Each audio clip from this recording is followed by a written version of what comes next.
ఇక్కడేంటంటే నన్ను ప్రేమించే వారిని ఆస్తికర్తలుగా చేస్తాను. ఆస్తి అంటే ఎప్పుడు మనకు ఆస్తి వస్తుంది అంటే పెద్ద పెద్ద అంటే ఆస్తులు అంతస్తులు అంటే మన పేరట చాలా ఎక్కువ ఉండటం వలన కాదు, కానీ మనం ఇతరులకు మేలు చేసేటువంటి వారిగా ఉన్నప్పుడు అది మన ఆస్తి. ఈ లోకంలో ఏది లేకపోయినా మనం చనిపోయినప్పుడు ఏం చెప్పుకుంటారు, మన గురించి వెనక చెప్పుకుంటారు, అబ్బా చాలా మంచి వ్యక్తి అండి, చాలా బాగా మంచిగా చదువుకున్నాడు, బాగా డెవలప్ అయ్యాడు, చాలామందికి హెల్ప్ చేశాడు, అందరినీ వాళ్ళ దరిద్రంలో నుంచి విడిపించాడు, కొంతమందిని చదివించాడు, అలా కొంతమంది సాక్ష్యం చెప్తారు. నిన్న ఒక ఆయన చనిపోయారు ఒకసారి, ఏమన్నా నిజంగా ఆయన గంటెల ప్రకాష్ గారని యూట్యూబ్లంతా వస్తుంది. నేను ఇప్పుడు ఇంకా సమాధి అవ్వలేదు, ఈరోజు చేస్తారు, చూపిస్తాను. చాలా గొప్ప వ్యక్తి, మంచి వ్యక్తి. ఎట్లంటే ఆయన చాలా రిచ్ ఇంగ్లీష్, 10th క్లాస్ వరకు తెలుగు మీడియంలోనే చదువుకున్నాడంట. 10th క్లాస్ దాకా తర్వాత ఆయన ఇంగ్లీష్ మీడియంలోకి వెళ్ళి తర్వాత పెద్ద అయిన తర్వాత చాలా పెద్ద చదువుకున్నాడు. ప్రొఫెసర్ అని అంటారు, అంత పెద్ద చదువుకున్న వాళ్ళని ప్రొఫెసర్, లెక్చరర్. ఇప్పుడు కాలేజీల్లో చెప్తారు చూసారా, మీకంటే అర్థం కాదు, అప్పుడు అందుకే చెప్పట్లేదు. అంత పెద్ద చదువుకొని తర్వాత బైబిల్ కూడా కొన్ని సంవత్సరాలు అన్ని గ్రంథాలు చదివాడంట.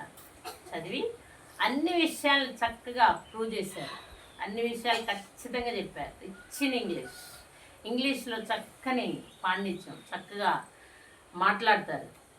వినబడుతున్నాయి నా మాటలు, అర్థమవుతుంది నేను చెప్పేది, మంచిగా మాట్లాడతారు. ఒకసారి నేను యూట్యూబ్లో ఎందుకో చూశాను, నేను చూసినప్పుడు ఆయన లాంగ్వేజ్ బైబిల్ భాష నాకు చాలా వినాలనిపించింది. అలా వింటా వచ్చినప్పుడు చాలా విషయాలు సైంటిఫికల్గా, అంటే చాలామంది ఏమంటారు, దేవుడు లేడులే, దేవుడు అలా చేయకూడదు, మనం ఇలా చేయకూడదు అట్లా అంటారు కదా, అలాంటి విషయాలన్నీ ప్రూవ్ చేశారు. ప్రవీణ్ పగడాల గారు కూడా తెలుసు కదా మీకు, రీసెంట్గా చనిపోయారు, నేను చూపించాను. సో అట్లా అలాంటి జ్ఞాని ఈయన కూడా వాళ్ళిద్దరిని దగ్గరగా వేశారు. అలాంటి జ్ఞానం కలిగినటువంటి వ్యక్తుల్ని దేవుడు ఏం చేస్తున్నాడు, చిన్న వయసే, నా వయసు అయింది కూడా ఎక్కువ కాదు, అంటే ముసలివాడైపోకుండానే. అయితే ఆయనకున్నది ఏంటంటే చాలా దినాల నుంచి, ఆయన చదువుకున్న రోజుల నుంచి అంట కిడ్నీ ఎఫెక్ట్ ఉంది, కిడ్నీ ప్రాబ్లం ఉండేదంట. ఆ కిడ్నీ ప్రాబ్లం వాళ్ళు ఫేస్ చేస్తే కానీ తెలియదు, మనకు తెలియదు అది. అంటే కిడ్నీ ప్రాబ్లం అంటే మనం తాగిన వాటర్ అంతా ఏంటి, కిడ్నీలో ఫిల్టర్ అయిపోయి యూరిన్ రూపంలో బయటకు వస్తాయి. అలాంటిది జరగలేదనుకోండి, ఎంత ప్రాబ్లం అనే కదా. కానీ ఆయన చూస్తే అంత పెద్ద ప్రాబ్లం ఉంది అని అనిపించదు. 33 ఇయర్స్ ఇప్పటికి, నిన్న చనిపోయినానికి అదే ప్రాబ్లంతో చనిపోయారు.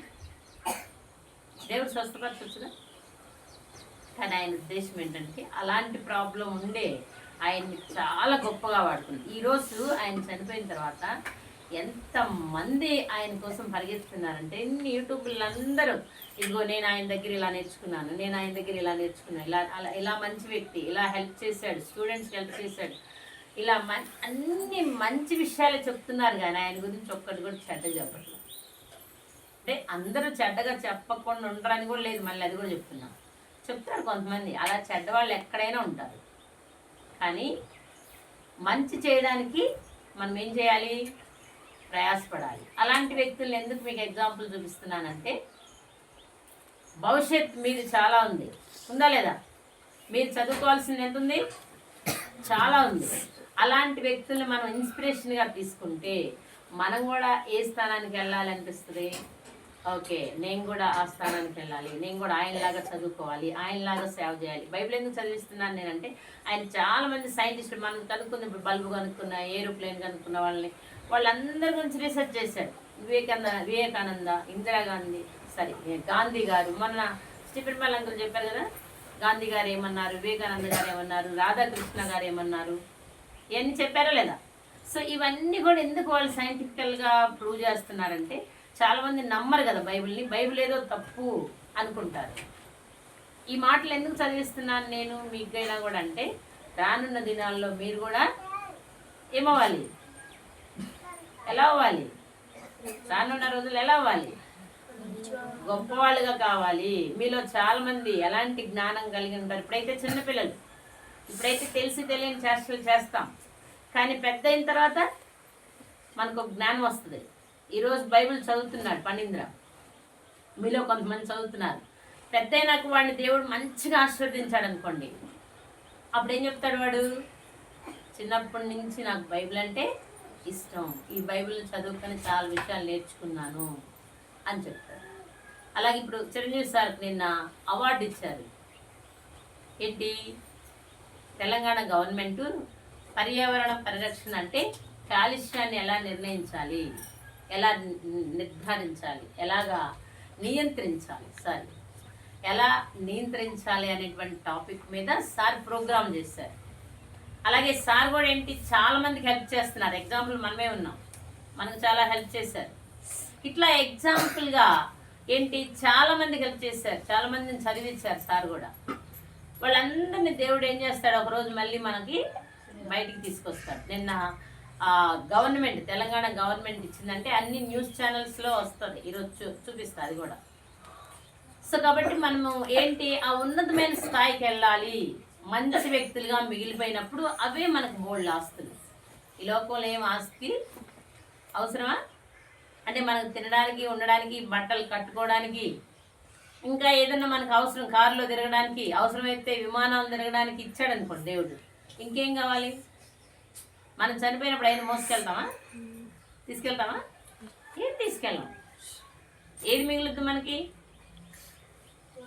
మన మంచితనమే. మన ప్రజలు మన తర్వాత చెప్పుకుంటారు వెనక.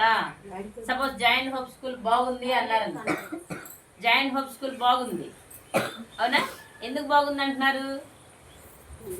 చదివిస్తున్నాం కష్టపడి పిల్లల్ని, అవునా? మంచి మాటలు చెప్తున్నాం, డిసిప్లిన్ నేర్పిస్తున్నాం, ఇలా ఉండకూడదు, ఇలా చేయాలని చెప్తున్నాం. సో దాన్ని బట్టి ఏం చెప్తున్నారు?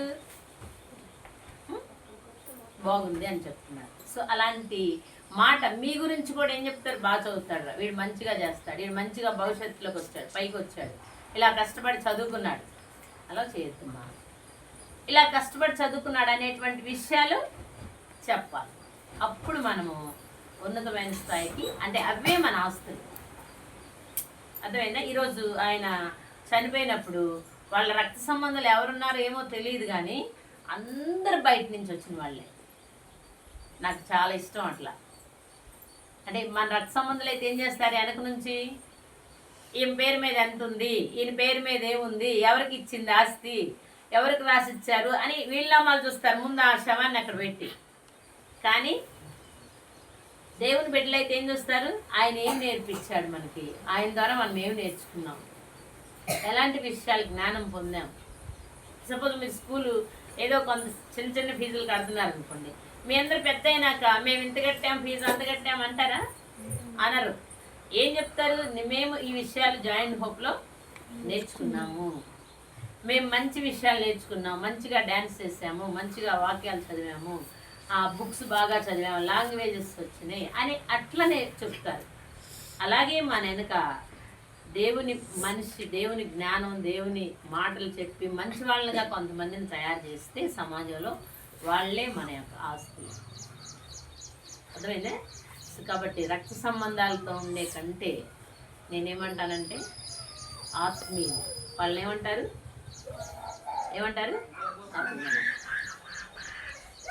సో కాబట్టి ఈ విషయం